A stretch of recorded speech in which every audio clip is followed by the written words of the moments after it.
Salut à tous, on se retrouve pour l'épisode 2157 du Zap Image. On commence aujourd'hui en ce vendredi 10 février avec des anniversaires et tout d'abord c'est l'attaquant colombien Radamel Falcao, il fête aujourd'hui ses 37 ans, bon anniversaire. El Tigre, c'était son surnom à l'époque. Il y a aussi Naby Keita, il fête aujourd'hui ses 28 ans, le joueur guinéen de l'équipe de Liverpool. Il y a aussi Miguel Almiron, l'attaquant de Newcastle, il fête aujourd'hui ses 29 ans. Et par exemple aussi, Francesco Acerbi, le défenseur de l'Inter Milan, il fête aujourd'hui ses 35 ans. On va parler de la Coupe de France et on va parler du dernier match des huitièmes de finale de Coupe de France. C'était hier soir entre l'équipe de Lorient et l'équipe de Lens. Du coup, score final 1 partout. Donc Fulgini, la nouvelle recrue côté lensois, a été buteur à la 21e minute. Et l'égalisation d'Enzo Lefebvre, magnifique but inscrit sur coup franc en fin de match à 84e minute. Du coup, match nul. Du coup, pas de prolongation directement. Séance de tir au but et c'est l'équipe de Lens qui a été meilleure que les Lorientais lors de cette séance de tir au but. Et ce qui veut dire que Lens se qualifie pour la suite de la Coupe de France. On peut voir les stats de la partie. Donc c'est quasiment du kiff-kiff. 5 tirs cadrés pour Lorient, 5 tirs cadrés pour Lens. Donc du coup, score match nul 1 partout. Ça s'est joué au tir au but. Et du coup, Lens file en quart de finale de cette Coupe de France. Donc bien sûr aussi pour Lens, c'est un objectif de remporter ce trophée national. Et juste on revient, regardez les gars, sur le but d'Enzo Lefebvre, le but égalisateur. Regardez ce magnifique coup franc. On peut voir qu'il est juste devant la surface, la ligne de la surface de réparation. Des fois c'est un peu trop près. Des fois ces coups francs qui sont juste à la ligne de la surface, mais pas du tout pour lui. Il a réussi à faire retomber le ballon et a marqué un magnifique but sur coup franc. Le très bon joueur Enzo Lefebvre. Et toujours sur ce match hier, le craquage de fumigène des supporters lensois avant le 8e de finale de Coupe de France face à Lorient. Vous savez que l'équipe de Lens, ils ont un magnifique public, que ça soit à domicile ou à l'extérieur. Il y a souvent beaucoup de supporters lensois qui vont au match à l'extérieur. Et hier, c'était parquage complet à guichet fermé. Puis on peut voir qu'ils ont craqué quelques fumigènes, bien sûr, avant cette rencontre hier de Coupe de France. Du coup, tous les résultats des 8e de finale de Coupe de France, donc quasiment pas de surprise, même si le PSG s'est incliné. Marseille quand même mérite sa victoire. On va pas revenir sur ce match. Donc qualif de Marseille, de Lyon, de Grenoble, de Toulouse, de Rodez, de Nantes et de Annecy plutôt. Donc les 8 équipes qualifiées pour la Coupe de France, pour maintenant les quarts de finale. Et on connaît, parce que le tirage au sort a été effectué hier avant la rencontre. La rencontre entre Lorient et Lens. Donc Marseille qui vient de battre l'équipe du Paris Saint-Germain. De nouveau ils joueront à domicile. Ça sera contre l'équipe de Annecy, une équipe de Ligue 2 qui a battu le Paris FC. Lyon recevra également à domicile l'équipe de Grenoble. Toulouse recevra une équipe de Rodez avec les clubs de Ligue 2. À chaque fois ils devront se déplacer du côté d'une équipe de Ligue 1. Et Nantes jouera du coup contre l'équipe de Lens. Et avant de continuer les gars cet épisode, présentation du sponsor qui sponsorise la vidéo. Il s'agit de CyberGhost VPN. Donc c'est quoi un VPN ? Donc c'est un réseau privé virtuel qui masque votre adresse IP. CyberGhost VPN, les gars, est ultra populaire et surtout, il est vraiment fiable. Regardez sur Trustpilot, les gars, ça note un 4,8 sur 5. Vraiment pour vous montrer que la qualité est au top, bien sûr, avec ce VPN. Donc le logiciel permet de regarder, notamment comme Netflix, Hulu, même Amazon Prime, même Disney+. Vous pouvez tout voir bien sûr avec CyberGhost. Et grâce à ce VPN, vous avez un accès illimité à tous vos contenus favoris. Il dispose également de plus de 7000 serveurs à travers le monde. Je ne sais pas si vous vous rendez compte les gars, c'est énorme. Vous pouvez ainsi profiter de la connexion VPN où vous soyez. Et surtout le plus important, c'est que bien sûr elle est sécurisée partout. CyberGhost les gars, vraiment pour le prendre en main, c'est très très simple. Il n'y a rien de compliqué. Les applications sont compatibles avec toutes les plateformes, que ce soit Windows, que ça soit Mac, que ça soit iOS, que ça soit Android, vraiment toutes les plateformes sont disponibles bien sûr avec CyberGhost VPN. Et bien évidemment, vous pouvez aussi mettre un VPN sur votre console de jeu, que ce soit la PlayStation ou l'Xbox, bien sûr ça marche aussi. Et vous pouvez même utiliser l'abonnement CyberGhost sur 7 appareils différents, que ce soit votre téléphone, que ce soit votre tablette, que ce soit votre télé. Et en utilisant mon lien, vous pouvez obtenir une énorme réduction, plus de 83%, c'est énorme, soit 2,03 € par mois. Et vous avez aussi 4 mois offert. Et si vous avez un problème avec votre abonnement CyberGhost, donc il y a une équipe 24 heures sur 24, 7 jours sur 7 qui est prêt à vous répondre. Donc on se retrouve pour la suite de la vidéo et on revient sur les quarts de finale de la Coupe de France et sur le Twitter BFootball. En gros, on pouvait mettre à chaque fois notre pronostic sur les 4 quarts de finale. Donc Nantes du coup Lens, donc la plupart ont mis quand même Lens vainqueur à 68%. Toulouse-Rodez, la plupart ont mis le TFC qui se qualifierait du coup en demi-finale de Coupe de France. Lyon contre Grenoble, la plupart aussi ont mis Lyon. Et OM Annecy, la plupart ont mis OM. Donc si on suit la logique des pronos, ça ferait OM, OL, Toulouse et Lens en demi-finale de la Coupe de France. On verra, n'oubliez pas que les matchs auront lieu 28 février, la fin du mois, et 1er mars. Donc voilà, concernant cette Coupe nationale. Et toujours avec cette Coupe de France, on va parler aussi de ce Marseille-Annecy. Et Dimitri Payet va retrouver Alexis Bossetti en quart de finale de la Coupe de France. N'oubliez pas qu'il y avait eu un clash entre les deux il y a quelques années, c'était en 2020, voilà, le 25 septembre 2020. Il avait mis ça Dimitri Payet par rapport à Alexis Bossetti. Donc, et ensuite, je t'achèterai toi, donc Alexis Bossetti, pour te mettre devant chez moi parce que malheureusement, tu n'as pas le niveau pour être dans mon jardin. Il s'était pris le chou parce que Bossetti avait battu l'équipe de l'Olympique de Marseille avec son équipe de Nice et du coup il lui a dit tu parles de mon jardin, donc le jardin du Vélodrome où Nice était venu s'imposer 5-4 du côté de l'OM. Donc Bossetti avait mis aussi un clash par rapport à notre pic envoyé sur Dimitri Payet quand ma décision est prise dans c'est un article du journal L'Équipe, quand on peut voir en première ligne ce qui marquait le milieu offensif Stéphano explique les raisons qui le poussent à vouloir rejoindre le PSG alors que maintenant on sait que c'est un joueur de l'OM. Bon, il n'a jamais joué du côté du Paris Saint-Germain, Dimitri Payet, et Payet avait répondu voilà, par rapport au jardin, tout ça, voilà, ce qui se clashait. J'en ai pris quelques-uns de tweets voilà, qui se clashaient. Oui, mais en attendant, c'est ça ton jardin actuellement, bon, le stade de Annecy, voilà, une équipe de Ligue 2. Les deux aussi classés, bonne soirée mes pépés. Donc voilà, il y avait eu un clash entre Payet et Bossetti. N'oubliez pas que Bossetti joue à Annecy, donc voilà, le futur adversaire de l'OM, futur adversaire de Dimitri Payet. Donc on va voir bien sûr les retrouvailles entre ces deux-là. Et concernant le match entre Nantes et Lens, donc Nantes jouera son quart de finale de Coupe de France à huis clos. Il n'y aura personne du côté de la Beaujoire. Pourquoi il y aura personne? Tout simplement. Le tenant du titre avait en effet été sanctionné par la commission de discipline de l'AFF pour usage abondant de fumigène lors de la finale l'an passé contre Nice. Souvenez-vous, la finale où Nantes s'est imposé 1-0 le 7 mai dernier contre Nice en finale de Coupe de France. Donc un match ferme à huis clos lors de la prochaine rencontre à domicile en Coupe de France. Un match ferme de fermeture de l'espace visiteur à l'extérieur en Coupe de France et une amende de 50 000 €. Voilà tout ce qu'ils avaient eu comme sanction. Donc Nantes s'était qualifié jusque-là à l'extérieur. Ils avaient toujours gagné leur match à l'extérieur de Coupe de France. Et vu que là c'est un match à domicile, il sera à huis clos ce match entre Nantes et Lens à la Beaujoire prévu à la fin du mois. On va parler d'un autre match de coupe, les gars. C'était du côté de la Grèce entre l'équipe de AEK Athènes et l'Olympiakos. C'est surtout pour vous montrer l'ambiance. Vraiment la grosse ambiance là-bas. Donc tout d'abord c'est AEK Athènes qui s'est imposé 3-0 contre l'équipe de l'Olympiakos dans cette rencontre. Regardez, 3 tirs cadrés pour AEK Athènes, 3 buts, alors que l'Olympiakos aucune frappe cadrée. Ils ont vraiment pas du tout vu le jour cette équipe de l'Olympiakos, mais vraiment pour vous montrer les photos de l'ambiance hier. Donc avec beaucoup de craquage de fumigène, des feux d'artifice. C'est vrai qu'en France, si tu fais ça, voilà, t'es sanctionné pendant 5-6 matchs à huis clos. Tu ne peux plus avoir de supporters, mais bon, là-bas ça passe. Enfin, je sais pas si ça passe. Mais bon, il y a beaucoup de supporters qui ont craqué des fumigènes dans cette ambiance totalement folle hier du côté de la Coupe de Grèce. Du côté du Brésil aussi, hier, il y avait un match complètement fou. Regardez ce match qui s'est fini en bagarre générale. Et du coup, il y a eu beaucoup de cartons rouges. 5 cartons rouges pour l'équipe domicile et 3 cartons rouges pour l'équipe visiteuse. Donc, c'était à la 90e minute et plus 7 minutes. Donc, ils sont tous battus. Et du coup, voilà, ça fait plus de 8 cartons rouges dans le match à la fin de cette rencontre du côté du Brésil hier. On va prendre cette fois-ci la direction de la Ligue saoudienne. On va parler de Cristiano Ronaldo et son équipe de Al Nasser qui joue hier un match de Ligue saoudienne. C'est un match de championnat du côté de Al Weda.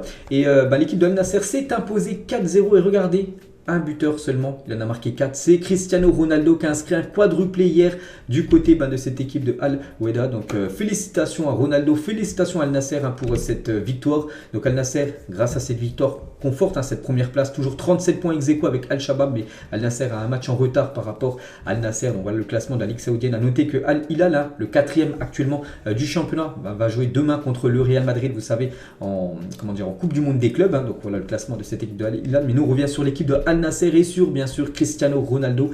Un quadruplé en 60 minutes pour CR7. Donc 21e, 40e, 51e et 61e minute. C'est les minutes où Ronaldo a marqué un but hier. Et 4 buts pour Ronaldo. On sait qu'il avait un peu de mal depuis le début de son arrivée du côté de la Ligue saoudienne. Puis là, il a marqué 4 buts hier lors de cette rencontre. Donc félicitations bien sûr à Cristiano Ronaldo pour ces 4 buts. Peut-être qu'il y en a qui vont dire voilà, c'est la Ligue saoudienne, tout ça. Mais ça reste quand même des professionnels en face.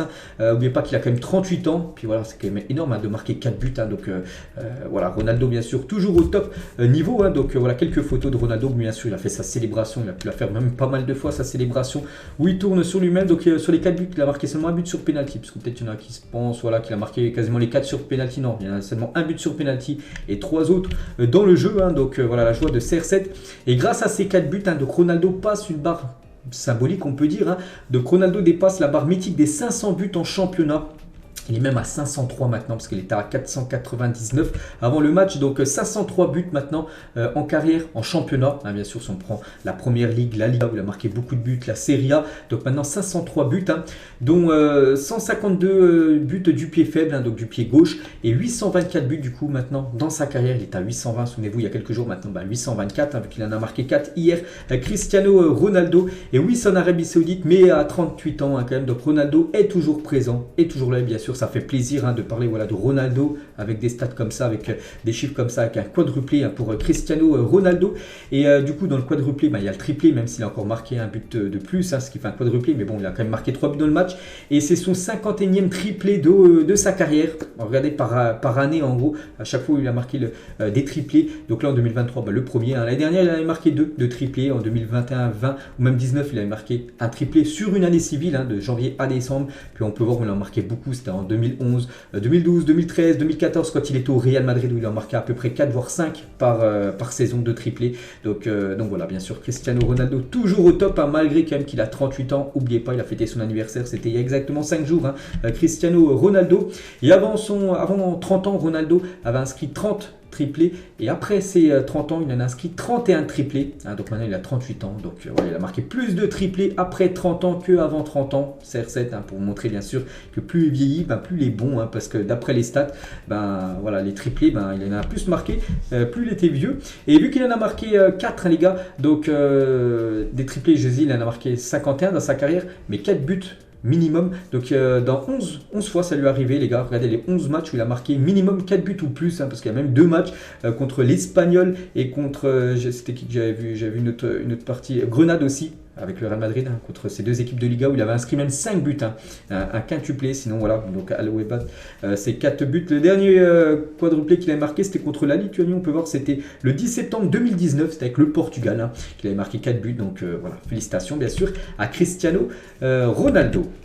Et toujours avec lui, donc si vous marquez 25 buts à chaque saison de championnat pendant 20 ans, vous auriez 500 buts en championnat. Donc Ronaldo en a 502, même 503, vu que là c'était quand il avait marqué le triplé. Il a encore marqué un prêt hier, donc 503. Donc voilà, incroyable bien sûr les stats de Cristiano Ronaldo. Et toujours avec lui, donc officiel, RMC Sport diffusera tous les matchs de Cristiano Ronaldo en Saudi Pro League, donc la ligue saoudienne. Vous pourrez également suivre les matchs de Al Nasser en championnat gratuitement sur la chaîne Twitch de RMC Sport. Donc si vous avez Twitch, la plateforme Twitch, donc vous abonnez-vous à RMC Sport, comme ça eux ils diffusent tous les matchs en direct voilà, de Cristiano Ronaldo du côté de l'Arabie Saoudite, et bien sûr c'est gratuit. Le programme du jour aujourd'hui, il y a du football, c'est le retour des championnats ce soir en Allemagne, Bundesliga, il y a Schalke 04, le bon dernier du championnat qui joue contre Wolfsburg. En Liga, il y a Cadix contre l'équipe de Gérone, en Ligue 1, il y a Nice AC Ajaccio, en Eredivisie, il y a Alkmaar contre Excelsior, et en Serie A, il y a l'AC Milan contre le Torino. Attention à l'AC Milan, c'est que l'AC Milan reste sur 6 matchs, je crois, d'affilée sans victoire, Et à votre avis, qui sera viré le premier par rapport à ces 3 entraîneurs? Actuellement, grande difficulté, donc l'entraîneur de Chelsea, l'entraîneur de Liverpool et l'entraîneur de Milan AC, j'ai dit, Milan qui joue ce soir contre Torino. N'oubliez pas que Chelsea, Graham Potter, les gars, c'est 2 victoires sur les 13 derniers matchs. Du côté de Milan, c'est 1 victoire sur les 8 derniers matchs pour Pioli. Et Liverpool avec Klopp, c'est 1 victoire sur les 7 derniers matchs. Donc voilà, c'est quand même un week-end très très important pour les 3 coachs de ces 3 équipes, Chelsea, Milan, Liverpool. S'il y a par exemple une défaite pour une équipe des 3 là, donc ça se peut que l'entraîneur se fasse licencier après ce week-end de football de championnat. Donc attention bien sûr à ces entraîneurs en grande difficulté. Donc le premier ce soir à voir, ça sera Pioli avec l'AC Milan qui joue contre le Torino. S'il y a défaite, je pense que ça sera fini pour lui, il se fera licencier certainement dans le week-end. Regardez la une du journal L'équipe aujourd'hui, ça parle comme souvent du Paris Saint-Germain et PSG, le nouveau coup dur. Hein. C'est quoi encore ce coup dur du côté du PSG? On sait qu'il y a déjà pas mal de coups durs depuis quelques temps et encore un nouveau. Donc ça parle de Messi, hein. Déjà privé de Mbappé, blessé à la cuisse gauche. Hein. Le Paris Saint-Germain devra peut-être se passer de Messi pour la venue mardi du Bayern Munich. Incroyable. Hein. Donc l'Argentin touché aux ischio-jambiers mercredi à Marseille est forfait pour le match de demain soir. Déjà contre Monaco. Donc il est très incertain face au Bayern Munich. C'est une catastrophe. On sait déjà qu'Mbappé, on sait quasiment sûr, il n'est pas là, Mbappé. Hein. Et maintenant, c'est Messi, les gars. Messi qui est très très incertain. Il est déjà forfait demain pour vous dire, hein, le match contre Monaco. En gros, il s'est blessé lors du match contre Marseille. Hein, c'était avant-hier. Aux ischio-jambiers. Donc voilà, donc c'est pour ça que demain aucun risque sera pris, il sera pas là et c'est même pas sûr qu'il soit présent pour mardi. Imaginez les gars, sans Mbappé, sans Messi. Donc là c'est la déroute totale, hein, du côté du Paris Saint-Germain. Hein. Et l'autre coup dur, hein, vraiment pour déjà un cadre, hein, Messi. Et il y a aussi Achraf Hakimi d'après l'équipe. Hein, donc Achraf Hakimi a ressenti aussi une douleur aux ischio-jambiers, hein, face à l'OM. Hein, sa présence contre Monaco n'est pas assurée. Donc concernant Messi, lui c'est sûr, hein, c'est officiel, il sera pas là contre Monaco. Et concernant Achraf Hakimi, il est incertain, donc il peut peut-être aussi être forfait contre Monaco et voire peut-être aussi être incertain ou forfait contre l'équipe du Bayern à mardi soir. Imaginez les gars, sans Mbappé, sans Messi, sans Hakimi, 3 cadres, hein, comme de l'équipe parisienne. Donc là c'est vraiment coup dur, c'est à chaque fois, j'ai l'impression tous les ans c'est pareil, au mois de février avec le PSG, avec les blessures, tout ça. Voilà, ça se reproduit de nouveau cette année. Donc voilà, bon, j'ai pas dit que bien sûr avec ces joueurs-là le PSG ne gagnera pas, mais bon voilà, c'est quand même un plus d'avoir Messi et Mbappé, Hakimi dans son équipe que de les avoir à l'infirmerie. Donc voilà, actuellement la situation médicale, hein, du côté de Paris, c'est une catastrophe. Et peut-être juste la lueur d'espoir, hein, ça pourrait peut-être être le retour de Kimpembe qui espère un retour face au Bayern. Hein. Kimpembe se rapproche d'un retour dans le groupe du PSG, mais même s'il est de retour, hein, je ne sais pas s'il pourrait commencer titulaire, hein, ce match. Hein. Voilà, Kimpembe qui est blessé quand même depuis pas mal de temps, donc voilà, peut-être ça pourrait être le retour, la bonne nouvelle du côté de Paris, mais bon, avec tous les blessés, c'est quand même incroyable, hein, ce qui se passe actuellement du côté de Paris. On va parler d'un défenseur qui sera peut-être titulaire, hein, vu que de toute façon il y a beaucoup de blessés actuellement du côté du PSG, c'est Sergio Ramos. Hein. Il y a un penalty concédé, mais un but de la tête en première ligne avec l'absence prolongée de Kimpembe. Hein. Donc Ramos a connu une soirée animée au Vélodrome. Hein, voilà. Il fait le penalty, enfin c'est lui qui cause le penalty pour l'OM, et après il marque un but de la tête pour se rattraper. Et donc c'est pas franchement rassurant comme les performances de Sergio Ramos. Hein. C'est une montagne russe en gros, Sergio Ramos. Hein, il peut faire vraiment des matchs exceptionnels comme il faisait avant à l'époque du côté du Real, où des fois il fait un petit peu n'importe quoi. Là, concéder un penalty, ce qui a pénalisé totalement l'équipe du PSG, hein. On peut le voir en début de match, hein, contre l'équipe de Marseille. Donc voilà, concernant la situation de SR4, mais bon, s'il n'y a personne en défense, il sera bien sûr un titulaire mardi contre le Bayern Munich. Et toujours avec le PSG, donc les propriétaires du PSG à Doha s'agacent de cette nouvelle élimination, hein, en Coupe de France, hein, face à l'OM. Hein, ça passe pas du tout, hein, du côté de QSI.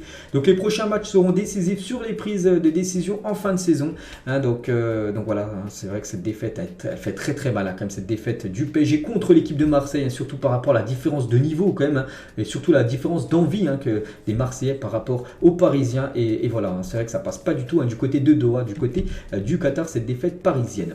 Daniel Riolo, consultant sur RMC, il a dit: on a vu ce qu'on attendait, un Marseille supérieur. Neymar et Messi ont tenté des percées mais ont buté sur des Marseillais veillants, qui ont abattu un travail incroyable au milieu de terrain. Bravo à toute cette équipe de l'OM, hein, qui a vraiment été au-dessus, hein, ça qui a rien à dire les gars.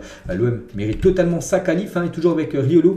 Qu'est-ce qu'on a pu entendre sur Tudor, hein. Ok, contre Nice, il a fait une erreur, voilà, il a perdu le match, bon ça arrive, hein, bien sûr, bon, c'est le coach, hein, c'est lui qui met les schémas en place, hein. Mais pour le reste, il a amené au Vélodrome le feu à chaque match, un état d'esprit incroyable. Quand tu es supporter du PSG, tu vois jouer l'OM, mais tu as honte, hein, bien sûr, hein, vu que l'OM joue très très bien malgré que du côté du PSG, pourtant il y a des joueurs a priori meilleurs, hein, sur le papier. Le PSG joue bien moins bien que l'équipe de Marseille, enfin actuellement. Et Ruslan Malinovski, le deuxième buteur marseillais, le but du 2-1 contre l'équipe du PSG avant-hier. Hein. Il a dit: c'était un match incroyable et une ambiance incroyable également, hein, c'est spécial. On sait que c'est le Classico en France, nous étions très motivés pour ce match, hein, nous voulions donner le maximum, mais je pense que nous méritons la victoire. Et oui, bien sûr, hein, l'OM mérite la victoire. Et toujours à Malinovski, on peut voir qu'il a offert son maillot à Djibril Cissé, désormais consultant pour France Télévisions. C'est lui qui commentait le match, hein, sur France 3 avant-hier, hein, Djibril Cissé. Et donc il a pu recevoir le maillot Diallo de Malinowski à la fin de la rencontre. Direction l'Angleterre, on va parler de l'équipe de Liverpool, une équipe en difficulté, je l'ai parlé tout à l'heure avec Klopp qui est un peu sur la sellette. Donc peut-être des bonnes nouvelles parce qu'on sait qu'il y avait beaucoup de blessés du côté de Liverpool et des retours à l'entraînement. Donc tout d'abord Diogo Jota de retour à l'entraînement. N'oubliez pas qu'il est blessé quand même avant la Coupe du Monde, il avait loupé en plus cette Coupe du Monde à cause d'une blessure, donc il était de retour à l'entraînement. Diogo Jota aujourd'hui. En plus de Diogo Jota, on peut voir que Van Dijk et aussi Roberto Firmino et Arthur étaient présents à l'entraînement du jour avec Liverpool aussi, a été blessé. Donc après tout dépend de la durée bien sûr, mais aussi ils reviennent à l'entraînement, donc ça c'est aussi une bonne nouvelle pour Klopp. Donc Van Dijk, Roberto Firmino et aussi Arthur aussi, ça fait quand même quelques temps qu'il est blessé, et voilà tous les quatre là, avec Diogo Jota était de retour aujourd'hui à l'entraînement, c'est de bonne augure avant le match contre le Real Madrid prévu, c'est dans 11 jours exactement, ça sera le 21 février prochain, ce match entre le Real et l'équipe de Liverpool. On va parler, on continue avec la première ligue, on parlait de Liverpool, on va parler cette fois-ci de Manchester United. Et Marcus Rashford est le premier joueur à marquer lors de 6 matchs consécutifs de première ligue à Old Trafford depuis Wayne Rooney qui avait réalisé cet exploit en 2011-2012, 6 matchs d'affilée à domicile en tant que buteur. La même chose pour Marcus Rashford qui égalise, on va dire, la série de Wayne Rooney à l'époque. Toujours avec la première ligue, on va parler de Tottenham cette fois-ci et de l'attaquant Hugminson qui remporte le prix du meilleur footballeur d'Asie. Donc c'est la 6e année consécutive qui remporte ce prix du meilleur joueur asiatique, on peut dire, et la 8e fois au total. Donc voilà, c'est vrai que c'est une légende totale du côté du continent asiatique, Hugminson. On va parler de Mykhailo Mudryk sur Instagram, il a mis 140 échauffements, le vrai travail arrive bientôt. Donc 140 c'est peut-être en musculation du soulevé de terre, il met quand même 140 kilos quand même pour travailler ses cuisses quand même à l'entraînement, Mudryk, donc voilà la nouvelle recrue star on peut dire du côté de Chelsea. Et toujours avec la première ligue, vu qu'on parlait que de la première ligue là juste avant, on va revenir sur le mercato hivernal qui a été complètement fou, surtout pour la première ligue. Et le mercato hivernal saison 2022-2023 battu tous les records. C'est la première fois qu'il y a eu autant d'argent dépensé lors d'un mercato hivernal, avec plus de 1,460 milliard d'euros dépensés. Les clubs anglais représentent à eux seuls plus de 57% des dépenses mondiales par rapport à tout le mercato hivernal. Plus de la moitié, ça a été fait par des équipes anglaises. Donc c'est incroyable. Donc ce record de plus de 1,460 milliard, en gros il est dépassé plus de 230 millions d'euros. L'ancien record d'hiver, ça datait de 2018 et là il y a eu plus de 230 millions d'euros de plus dépensés lors de ce mercato là 2023, hivernal, que celui en 2018 qui était l'ancien record.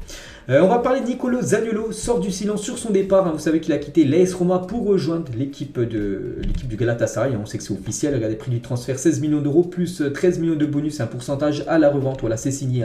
Zaniolo, il a dit beaucoup de choses ont été dites, beaucoup trop. Mais maintenant que nous sommes arrivés aux salutations, je veux vous dire quelque chose. C'est un honneur.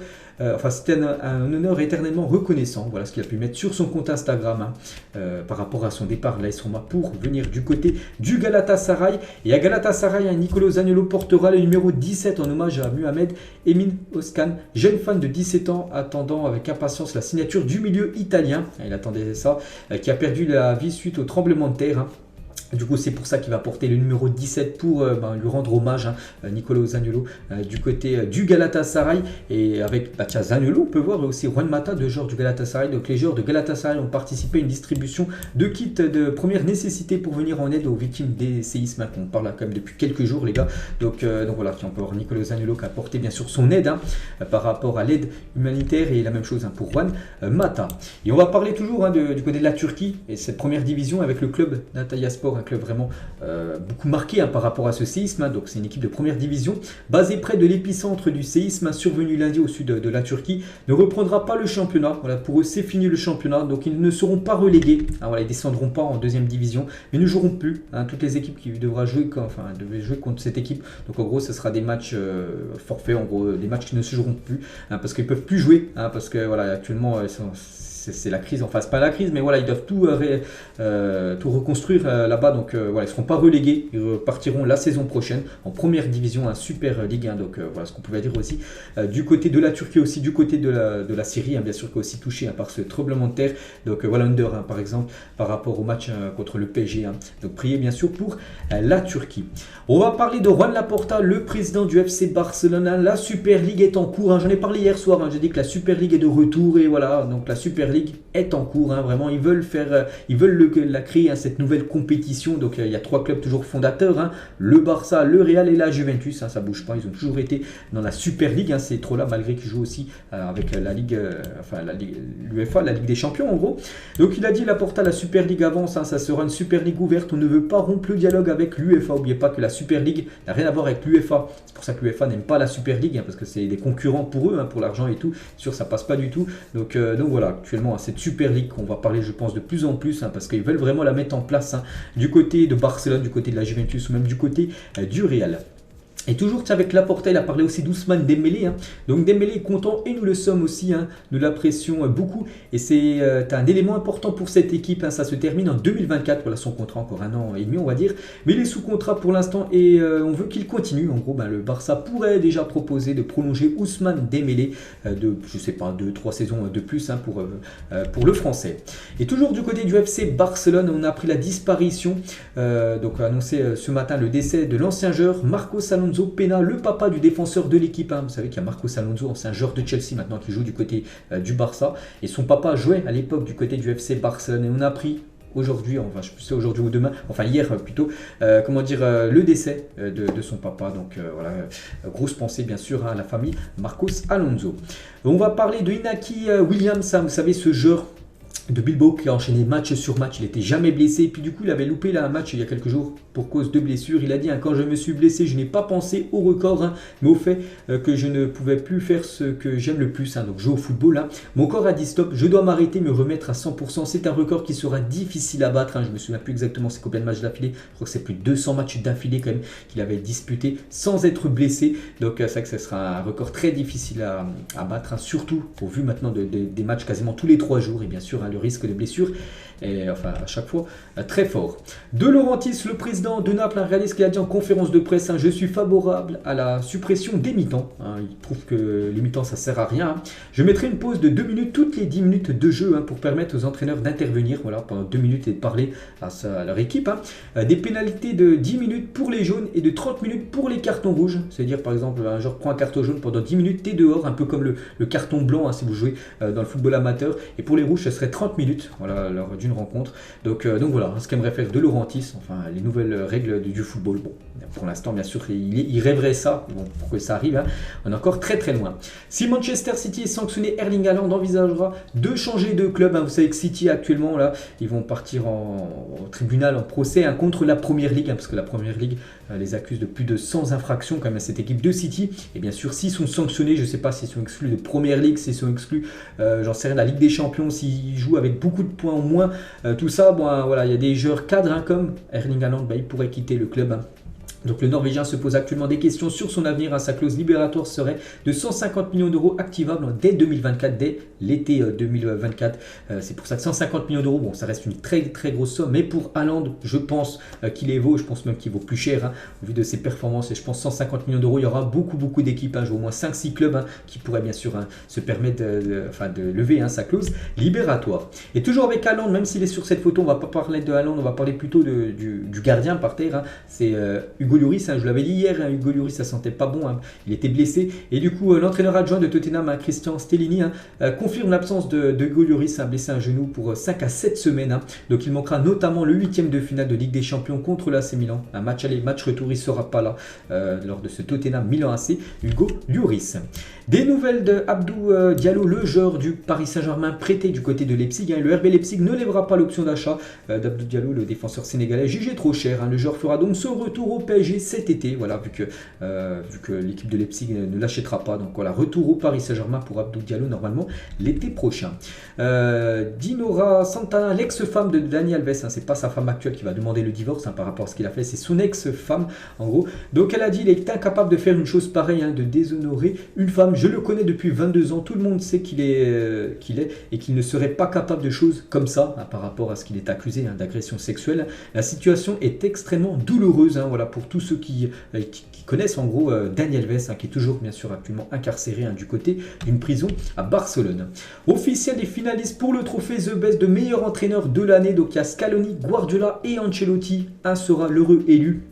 Donc je pense Je pense que ça sera Carlo Ancelotti, même si Scaloni le mérite par rapport à tout ce qu'il a fait avec l'Argentine quand même l'année dernière avec la Coupe du Monde. Bon, Pep Guardiola aussi pourrait le mériter, mais voilà, ça va se jouer je pense entre Ancelotti et Scaloni, et je vois plus Ancelotti remporter ce titre par rapport à la Ligue des Champions, la Liga, la Super Coupe d'Europe à remporter l'année dernière. Toujours avec les coachs, Pellegrino Matarazzo a été présenté à la presse en tant que nouvel entraîneur d'Hoffenheim. Je crois que c'était avant-hier que le coach d'Hoffenheim a été licencié après une défaite 5-2 en Bundesliga la semaine dernière, et du coup un nouveau coach du côté de cette équipe allemande.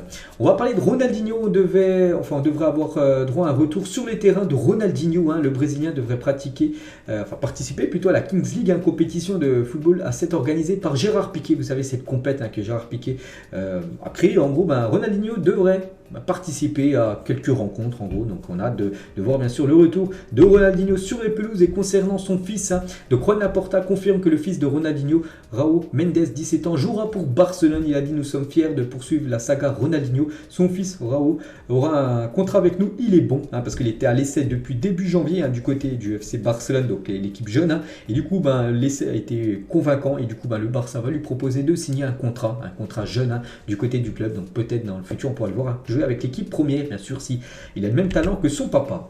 Avant-hier, le record du plus jeune buteur du Real Madrid en Coupe du Monde des clubs détenu par Raúl a été battu 3 fois. Donc tout d'abord Vini Junior qui le battait à la 42e minute, qui va être buteur. Donc il était plus jeune que Raúl à l'époque, en tant que meilleur buteur en Coupe du Monde des clubs avec le Real. Donc après ça a été battu par Rodrigo, puis à la fin c'est Arribas du coup qui a battu ce record, et du coup maintenant c'est Arribas en tant que joueur du Real Madrid le plus jeune à avoir été buteur lors d'un match de Coupe du Monde des clubs à 21 ans, et je crois qu'il a 21 ans et à peu près 100 jours.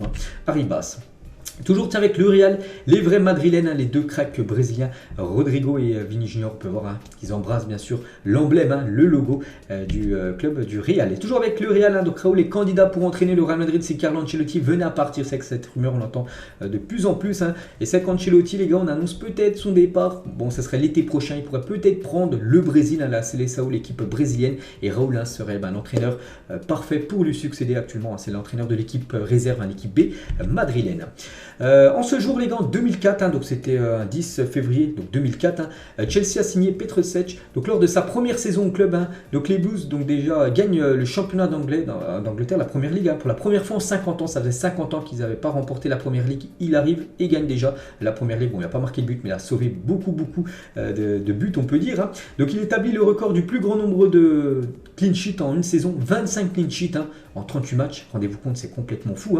Il établit aussi le record du plus petit nombre de buts encaissés en une saison, seulement 15 buts concédés en une saison sur 38 matchs. Rendez-vous compte quand même la saison énorme de Chelsea, de Petr Cech aussi, de la défense, seulement 15 buts en 38 matchs concédés. Ça fait un but pris quasiment tous les 3 matchs à peu près. Donc voilà, c'était énorme bien sûr cette saison de Petr Cech. C'est lui bien sûr qui a le record, et tiens, pas mal d'autres records les gars qui seront aussi très difficiles à battre, parce que là 15 buts pris, est-ce qu'un gardien qui fera encore mieux 14, 13, 12 buts pris en une saison en 38 matchs, c'est pas sûr. Et d'autres records qui marquent le football, comme les 91 buts en 69 matchs de Léo Messi. C'était lors de l'année 2012, donc a été incroyable, puisqu'il a établi le record du plus grand nombre de buts sur une année civile, de janvier jusqu'à décembre 2012. 91 buts en 69 matchs pour Léo Messi. Ça aussi, ça sera très compliqué à battre. Toujours avec Messi, en parlant aussi de Messi, en 2012-2013, il a disputé aussi 21 matchs consécutifs en Liga avec le Barça, avec un but, 21 matchs d'affilée. Il a marqué au moins un but dans un match minimum, sans compter les passes D. Ces 33 buts au cours de cette période où il a joué les 21 matchs comprenaient des buts contre 19 équipes différentes. Donc voilà, un record aussi incroyable pour Léo Messi. Un autre record les gars, tiens, ça concerne un Français. Lors de la Coupe du Monde 58, le Français Juste Fontaine a établi le record du plus grand nombre de buts en un seul tournoi, en seule Coupe du Monde. Il a marqué quand même 13 buts en 6 matchs de Coupe du Monde. Bon, la France n'avait pas gagné cette Coupe du Monde 58, mais Juste Fontaine a établi un record aussi complètement fou. Lui aussi un record complètement fou, c'est un gardien, plus je crois j'en ai parlé il y a quelques jours, c'est un gardien buteur. Donc Rogerio Ceni était un gardien qui avait le don de marquer. Ses 131 buts sont le record de tous les temps pour un gardien. Il a marqué 131 buts, bon, beaucoup de buts sur c'était de toute façon que des buts sur coup de pied arrêté, soit souvent des pénaltys ou de temps en temps même des coups francs, Il marquait des coups francs, regardez la preuve, qui tirait les coups francs, puis là juste après il y avait but but inscrit par le gardien. La saison aussi, concernant l'équipe de Londres, enfin l'équipe de Arsenal aussi, hein, ils ont un record. Hein. Arsenal établit le record de la plus longue série sans défaite en première ligue à 49 matchs d'affilée sans perte quand même, hein, cette équipe de Arsenal qui bien sûr comprenait un titre pour leur invincibilité. Vous avez fait une saison entière, hein, 38 matchs sans perdre, mais en tout ça faisait 49 matchs d'affilée sans perdre, hein, cette équipe de Arsenal. C'est le record absolu, hein, du côté de la première ligue. Lui aussi il a un record, appelé le seul joueur à avoir remporté 3 coupes du monde. Hein. Donc il pourrait être certainement peut-être égalé, hein, on ne sait pas dans combien de temps, 2, 3, 400 ans, on ne sait pas, on ne sera plus là, mais probablement jamais battu, hein, ce sera compliqué comme qu'un joueur gagne 4 Coupes du Monde. Bien sûr, si la Coupe du Monde reste toujours sur le format de 4 ans, hein, toutes les Coupes du Monde, c'est vrai que de temps en temps on parle de la Coupe du Monde tous les 2 ans, donc là oui, peut-être il pourrait être battu, hein, dans le futur, Pelé, mais si c'est toujours 4 ans les Coupes du Monde, ce sera très compliqué, hein, qu'un joueur puisse gagner 4 Coupes du Monde. Hein. Voilà, il faudrait qu'il enchaîne 4 tournois d'affilée, et en plus 4 fois qu'il gagne, hein, bien sûr, cette Coupe du Monde, hein, qui est très compliquée. Toujours aussi avec un record, cette fois-ci c'est concernant une joueuse, hein, par rapport au nombre de Coupes du Monde qu'elle a disputées. C'est une joueuse du Brésil, hein, Formiga, elle a participé à 7 Coupes du Monde quand même, hein, pour vous montrer aussi que là elle a participé à beaucoup, hein, de Coupes du Monde, hein, cette joueuse de la Seleção. Lui aussi c'est un record, c'est Murin, hein, qu'on parle aussi de temps en temps, a récemment signé un prêt avec le club portugais de 2e division, Oliveirense. Donc le joueur de 55 ans, le joueur professionnel masculin le plus âgé à 55 ans, il est encore footballeur, hein, il évolue en 2e division portugaise. Et aussi les gars, c'est la dernière info, hein, par rapport à l'affluence maximum, ça aussi ça sera un record difficile à battre, hein, à part si un stade énorme se construit. Hein. En 1950, hein, l'Uruguay qui bat le pays hôte, hein, le Brésil, hein, c'était la Coupe du Monde. Aussi c'était la Coupe du Monde, et au Maracanã, ce stade mythique, hein, il y avait plus de 173 850 fans, hein, qui étaient présents lors de cette rencontre. L'Uruguay avait battu le Brésil lors de sa Coupe du Monde, hein. Rendez-vous compte, c'est quasiment 2 Camp Nou, et le Camp Nou c'est 99 000 places, quasiment 2 Camp Nou, hein, voilà à peu près, hein, un petit peu moins on va dire. Donc voilà, incroyable bien sûr cette affluence. Et on finit les gars cet épisode aujourd'hui. Si vous étiez Jude Bellingham, où signeriez-vous, hein, parce que Jude Bellingham, hein, qui sera certainement le gros feuilleton de l'été prochain. C'est qu'il y a 3 clubs, hein, qui le veulent. Il y a tout d'abord le Real Madrid qui le veut absolument, Liverpool et aussi City. Donc si vous étiez Jude Bellingham, qu'est-ce que vous feriez? Est-ce que vous resteriez pourquoi pas à Dortmund, ou est-ce que vous partirez soit au Real, soit Liverpool, soit City, soit une autre équipe, hein. N'hésitez pas à mettre tout ça en commentaire. Donc voilà les gars, la fin de cet épisode. J'espère que ça vous a plu. On se retrouve demain pour le prochain numéro. Ciao à tous.